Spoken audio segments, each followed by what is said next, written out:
Hello दोस्तों, मैं आपका दोस्त प्रभाकर आपके लिए लाया हूँ कुछ बहुत ही इम्पोर्टेंट ऐसी सीटीईटी की इंफॉर्मेशन। तो चलिए, सीटीईटी हम सबको मालूम है कि 5 जुलाई 2020 को होने वाली है। अगर आपको सीटीईटी की जो परीक्षा पास करनी हो, पास आउट होनी हो, तो आपको हिंदी सब्जेक्ट में अच्छी तरह से स्कोरिंग करना बहुत ही ज़रूरी है, क्योंकि हिंदी जो सब्जेक्ट है वो एक स्कोरिंग सब्जेक्ट है। इसमें आपको कम से कम 23-24 तक मार्क मिलने चाहिए। तो चलिए, इस पेपर कैसा होता है, इसका पैटर्न कैसा होता है। हिंदी के लगभग 30 प्रश्न होते हैं। इन 30 प्रश्नों में क्या होता है, क्या क्या पूछा जाता है, ये आपके सामने मैं एक छोटा सा वीडियो लाया हूँ। इसके ज़रिए मैं आप तक ये इन्फॉर्मेशन पहुँचाना चाहता हूँ। तो चलिए दोस्तों, ये आपको दिख रहा है, ये दिसंबर 2019 का सीटीटी का पेपर है। उसमें का पार्ट हिंदी जो है वो मैं आपके सामने रख रहा हूँ। इसमें जो पहला प्रश्न होता है वो इससे 21 से 128 तक के प्रश्न आगे दिए वाले जो गद्यांश है, जिसे हम पैराग्राफ कहते हैं, उस पैराग्राफ पर आधारित होते हैं। और आपको ये पैराग्राफ अच्छी तरह से पढ़ लेना चाहिए।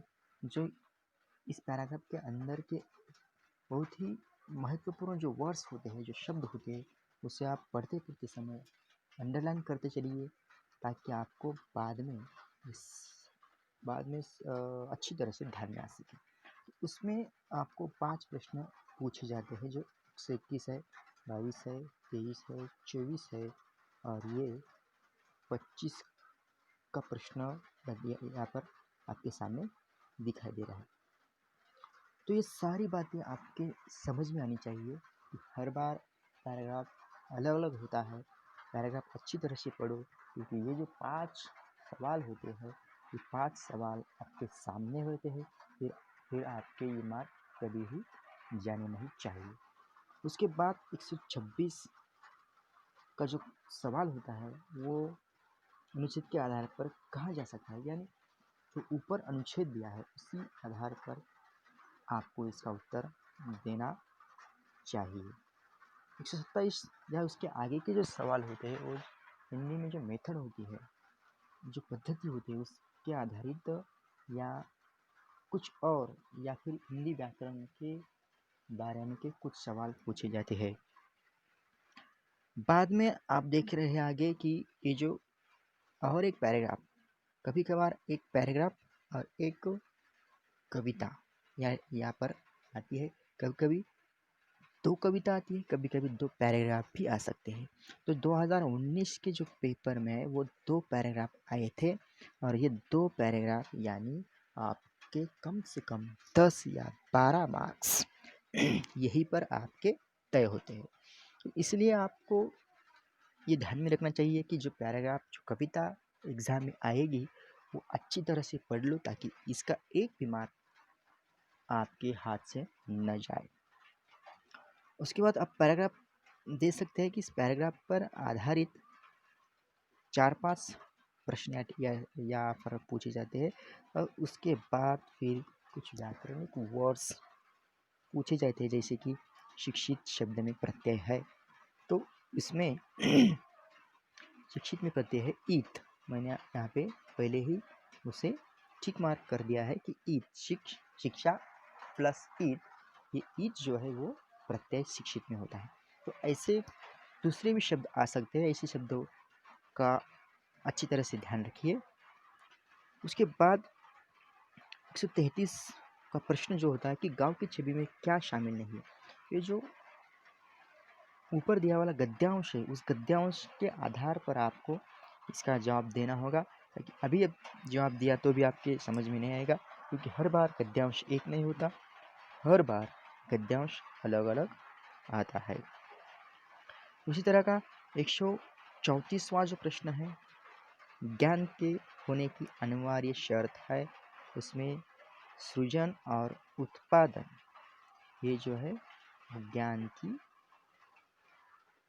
अनिवार्य शर्त है, ताकि सृजन भी आपके पास होना चाहिए, क्रिएटिविटी, और उत्पादन यानी आप कुछ नया कुछ बना सकते हो, ऐसी भी आप में कुछ क्षमता, आपके पास कौशल होना चाहिए।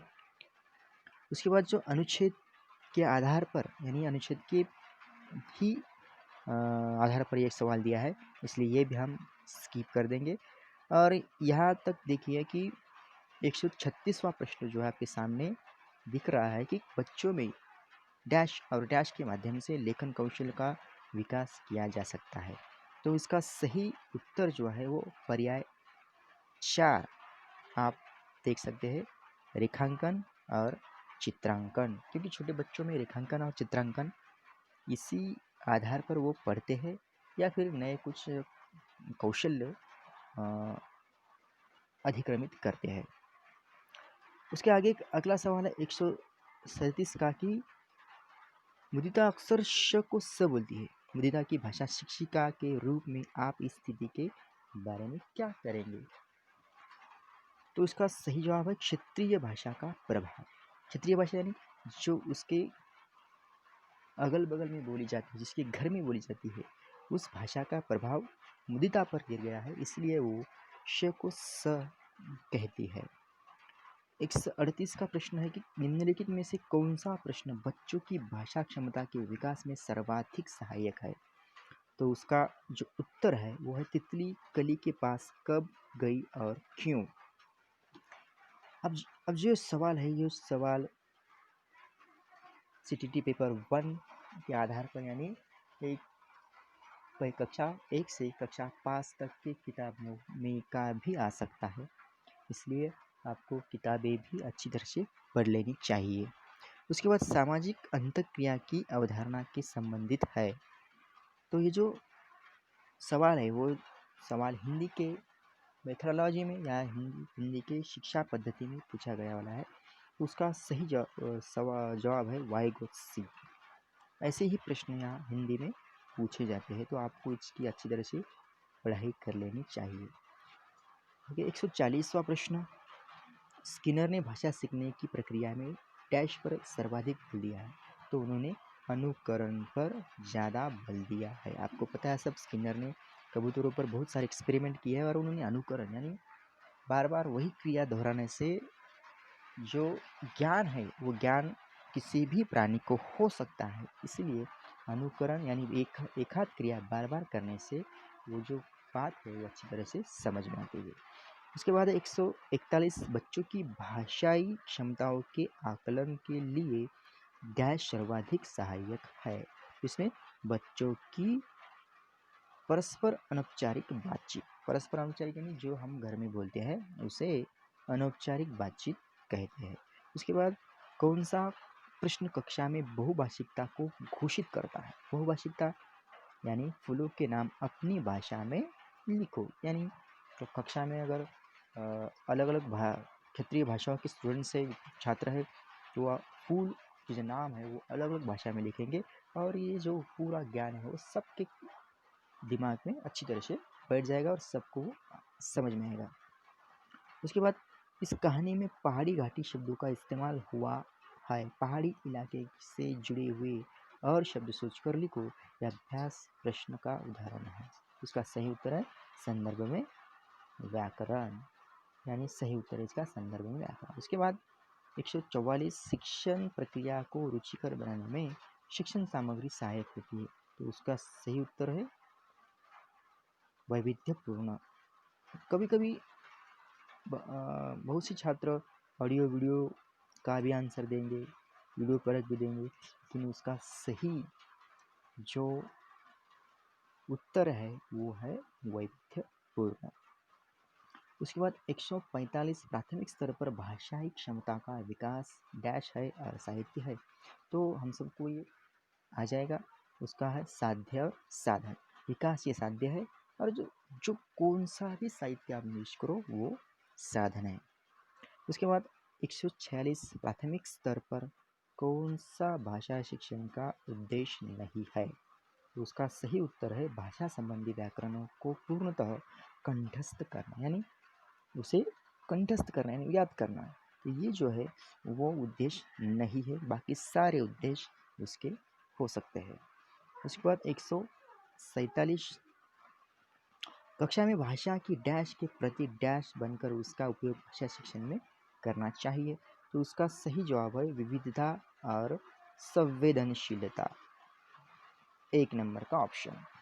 कभी कभार छात्र कंफ्यूज होते हैं, संवेदनशीलता कठोर लिखते हैं, एकरूपता संवेदनशील भी कर सकते हैं या विविधता और विद्वान भी कर सकते हैं, लेकिन आप कंफ्यूज ना होइए क्योंकि ये जो सब्जेक्ट है वो स्कोरिंग सब्जेक्ट होता है। तो आपको CTET पास आउट होना है तो हिंदी की अच्छी तरह से पढ़ाई कर कम से कम 23-24 मार्क्स अंक आपको मिलने ही चाहिए। उसके बाद 148 प्राथमिक स्तर पर कौन सी गतिविधि बच्चों की मौखिक अभिव्यक्ति के विकास में सबसे कम प्रभावी है? उसका सही जवाब है कहानी को शब्दशः दोहराना, यानी कहानी जो है वो बार बार दोहराने से कुछ नहीं होगा। तो उसके जो बाकी के ऑप्शन है कि कहानी को अपनी भाषा में कहना, चित्र में दिखाकर कहानी कहलवाना या फिर घटना वर्णन करना, ये जो 3 बातें हैं वो बातों से छात्र कुछ और सीख सकता है, लेकिन एक ही कहानी बार बार दोहराने से कुछ भी हासिल नहीं होगा। तो उसके बाद 149 का क्वेश्चन जो है मुहावरे और लोकोक्तियों के प्रयोग के संदर्भ में कौन सा कथन उचित है? तो ये जो ऑप्शन फर्स्ट है, ये भाषा प्रयोग को प्रभावी बनाते हैं। हम भी कभी कभार अपने रोज़मर्रा की ज़िंदगी में, जीवन में लोकोक्तियों और मुहावरे का यूज़ करते हैं। तो इससे क्या होता है कि जो अपनी भाषा है वो भाषा अधिक सुंदर बनती है, क्योंकि ये भाषा के अलंकार है। और आखिरी का क्वेश्चन जो था 150वां कि मीता ने सभी बच्चों को एक अनुच्छेद दिया जिसमें हर 5वें शब्द की जगह रिक्त स्थान था, जिसे बच्चों को भरना था। मीता ने किसका प्रयोग किया? तो इसका उत्तर है क्लोज परीक्षण, यानी हर एक विद्यार्थी किस तरह से वहाँ पर शब्द भरता है। हर एक विद्यार्थी की जो परीक्षण की क्षमता है वो अलग अलग होती है, हर एक विद्यार्थी अलग अलग उत्तर देगा। तो जो टीचर है, जो शिक्षिका है, उसके दिमाग में ये बात आ जाएगी कि कौन सा बच्चा किस लेवल का है। आशा करता हूँ कि आपको जो हिंदी पेपर 1 पार्ट हिंदी का जो पैराग्राफ है समझ में आएगा, और आप भी 5 जुलाई 2020 को जो एग्ज़ाम होने वाली है वो पास आउट करेंगे और किसी अच्छी स्कूल में ज्वाइन हो जाएगी। आपको वीडियो पसंद आई होगी, लाइक करो, सब्सक्राइब करो।